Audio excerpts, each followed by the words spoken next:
Good morning mga Mars! It's Friday today. Papasok tayo at daan tayo mamaya dun sa ano ulit, sa bagong bukas na mall sa Santiago City. Sama ka? Yeah. Sama ka? Yeah. Ay nako. Ano kasi yun anak? Sama ka ba? Yeah. At ayan na nga mga Mars, at naka-ano na tayo.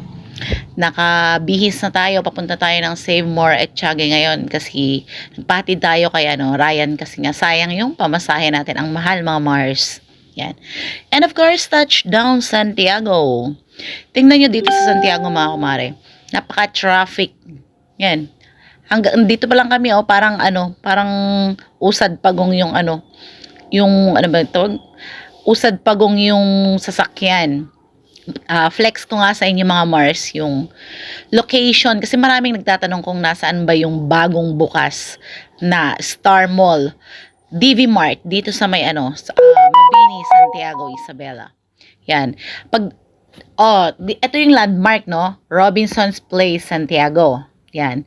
Tingnan nyo yung landmark na yan. Tapos usog pa kayo doon. Napakabagal kasi nung sasakyan natin mga Mars. Yan, pag nakita nyo yung overpass dyan sa Santiago City, malapit na kayo dito mga Mare sa DV Mart. Sa mga hindi pa nakakaalam, sa mga hindi taga Santiago diyan, kung mapapanood nyo to, yan.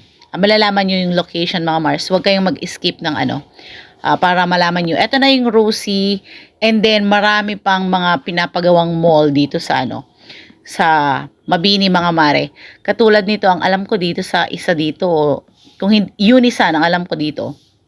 Kasi meron pa dyan sa Tawid, Happy Go naman daw yata. Yan. Ito naman yung parang Unisan ito mga Mare. Yan. Yung under construction pa lang. And, kung makikita nyo yun, paikot na tayo mga Mars sa Mabini Circle. Ayun na siya, yung may mga banner. Yun na yung Star Mall, okay? Paikot kasing natin sinasakyan natin. Tingnan nyo mga Mars. Ayan. Ayan na yung ayan na yung DV Mart. Dali ka.